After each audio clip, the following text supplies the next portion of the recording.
Sophocles' play Oedipus the King is from around 429 BCE, and it's usually studied for VCE English under the text response area of study. Today we're going to be breaking down some of the key themes in Oedipus the King, unpacking some of the symbols, motifs, and textual devices used to explore those core ideas. The play was performed during Athens' plague-stricken years in the Peloponnesian War, and as a parable, it retold a myth that would have been familiar to Sophocles' audience at the time. So as we get stuck into Oedipus the King, we're going to be breaking down 6 core themes explored in this play: Greek tragedy and the fall of Oedipus, human will versus divine authority, pursuit of knowledge and the truth, sight and blindness, guilt, innocence, and moral responsibility, and leadership, power, and civic responsibility. Let's get into it. Firstly, Greek tragedy and the fall of Oedipus.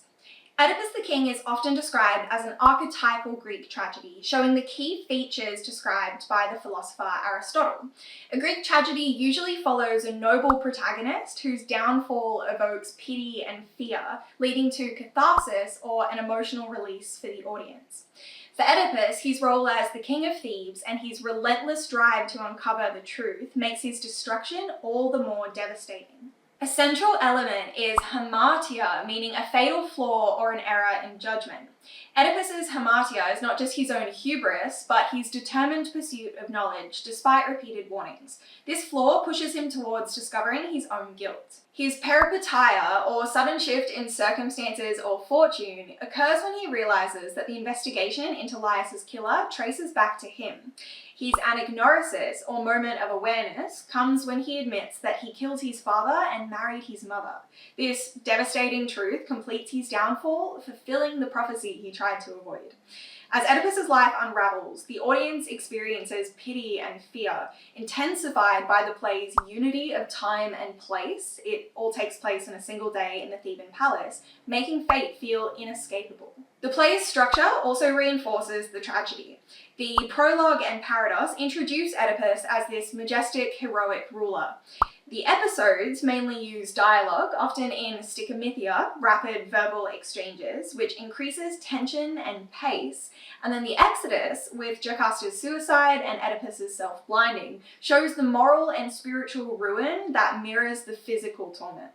Secondly, human will versus divine authority. From the very start, Sophocles sets up the tension between human will and divine authority. Oedipus enters majestic but for a telltale limp. He's shown as a paradox. He's a powerful ruler who's already physically marked by the gods. Even his name, meaning swollen ankle, shows that his identity is bound to prophecy and the divine will. His first instinct is to show hubris. He says, "You pray to the gods, let me grant your prayers." Oedipus's confidence in his own intellect shows that he thinks he can outsmart fate, when in reality he's already trapped by it. The plague on Thebes is more than an illness, it's a symbol that represents the gods' displeasure and the pollution that Oedipus himself embodies. His relentless investigation, meant as a civic duty, only brings him closer to the truth that he can't avoid. The omniscient seer, Tiresias, aware of Apollo's decree, warns him to bear his burdens, showing the danger of knowledge when it clashes with prophecy. Jocasta dismisses oracles with contempt, saying, "You prophecies of the gods, where are you now?"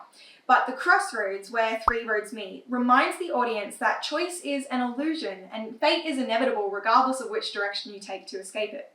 Oedipus's agnorisis emerges when he finally realizes that it was true, all the prophecies.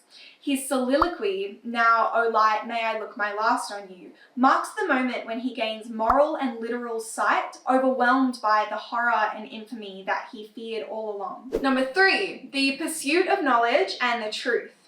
Oedipus's downfall emerges from his unrelenting pursuit of truth. His bold declaration, "I must know the truth, whatever it may be," at first seems heroic, but Sophocles transforms this detective-like search into tragedy. The closer Oedipus gets to solving Laius's murder, the more he destroys his own life. This contrasts with the riddle of the Sphinx, which Oedipus solved easily, winning him his kingship and all his glory. That success led him to believe that all mysteries could be solved through intelligence and persistence. But the riddle of his own birth proved unsolvable without devastating consequences. So here, Sophocles uses the motif of riddles to show the limits of human reason, as Oedipus's misplaced faith in his own intellect ensured his downfall. The dramatic irony heightens the tragedy. The audience already knows Oedipus's identity, but we watch him ignore warnings.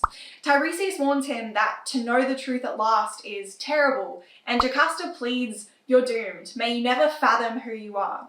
Both foreshadow the devastation that the truth will bring. While the truth is often seen as noble, in Oedipus the King it becomes destructive. Knowledge doesn't save Oedipus, but instead it seals his fate. 4. Sight and blindness. Sophocles uses the recurring motif of sight and blindness to symbolize the limits of human understanding. Oedipus begins the play physically sighted but blind to the realities of his situation.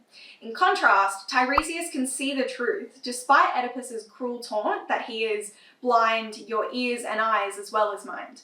This inversion highlights the irony of Oedipus's condition. He can't see what's right in front of him. The imagery of Oedipus's self-blinding shows the punishment he inflicts on the eyes that failed him as he accepts the darkness that the truth has brought. Paradoxically, once blind, Oedipus gains a form of moral vision, finally understanding the power of prophecy and the weight of his responsibility. Through this motif, Sophocles suggests that real insight requires humility before the truth, even when it's unbearable. In this way, sight is less about physical vision and more about willingness to recognize reality. Number 5, guilt, innocence, and moral responsibility.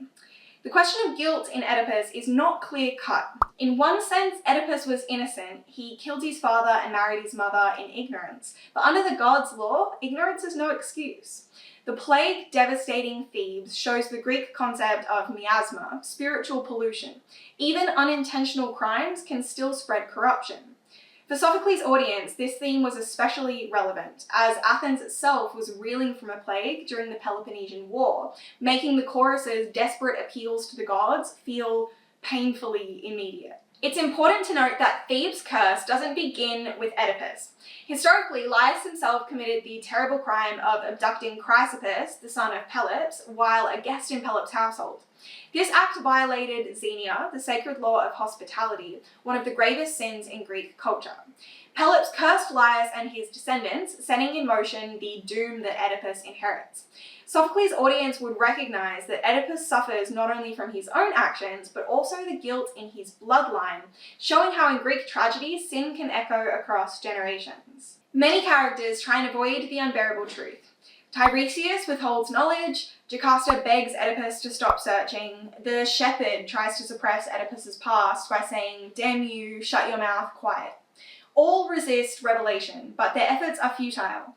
This reflects a recurring motif in Greek tragedy, that the truth can't stay hidden forever, and when it emerges, it brings devastation. Oedipus's agnorisis becomes not just personal, but catastrophic for Thebes, making responsibility unavoidable. The chorus captures this shift in moral judgment. Once loyal to Oedipus, saying, "Never will I convict my king, never in my heart," they laid a lament, "You gave me life, now you bring down night." Their despair highlights how his personal guilt becomes a collective tragedy felt by the entire community. Jocasta, unable to bear her unwitting complicity, chooses death. Oedipus, crying, "What man alive more miserable than I," punishes himself by blinding and demanding exile. These responses show how moral responsibility in Greek tragedy extends beyond intent. Even accidental crimes carry immense weight.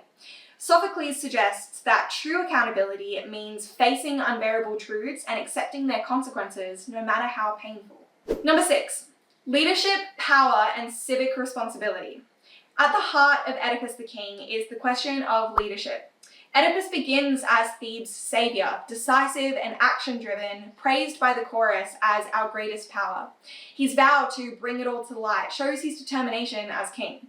Yet his rashness, temper, and suspicion of conspiracies weakens his authority, showing his pride and insecurity. Creon acts as Oedipus's foil. Where Oedipus is impulsive, Creon is restrained, asserting that when he doesn't know, he keeps quiet. His calm pragmatism presents a different model of leadership, one based on reason rather than ego. By the end of the play, Creon takes power, showing the humility that Oedipus lacked. Sophocles contrasts the two rulers to show that true leadership is based on restraint, self-knowledge, and respect for divine law. Oedipus's punishment also carries political symbolism. By stabbing his eyes with the brooches from Jocasta's royal robes, he desecrates a symbol of kingship. This act symbolizes how both he and Jocasta, through violating the Greek taboos of incest and patricide, become unworthy of their royal titles. In blinding himself, Oedipus not only accepts personal guilt, but also strips away the illusion of royal power, returning authority to the divine order. At the play's end, Oedipus reclaims his identity with the words, "I am Oedipus," a reprise on his proud declaration at the beginning of the play, which now carries a bitter irony. No longer a triumphant king, he instead acknowledges the full weight of his crimes. Yet even here, Oedipus salvages some kind of dignity. By punishing himself and demanding exile, he shows he remains righteous in the end, fulfilling his civic and moral responsibility even as his royal status collapses. Through Oedipus's downfall and Creon's rise, Sophocles critiques rulers who place ego above duty. He warns that leadership demands humility before the gods, responsibility to the community, and a willingness to bear the truth, no matter how destructive. Okay, now that you have a deeper understanding of Oedipus the king, you've got to make sure you understand the differences between themes, symbols, and motifs. We have an excellent blog post on that I will link below if you want to go check it out. And if you want to read the full breakdown of themes, symbols, and structure in Oedipus the King, go check out the blog post up on our website, which I will also link to this video. As always, drop me a comment if you have any questions, if there are any particular topics you want to see me cover next, and subscribe and turn on notifications to get updates when we post. See you next time!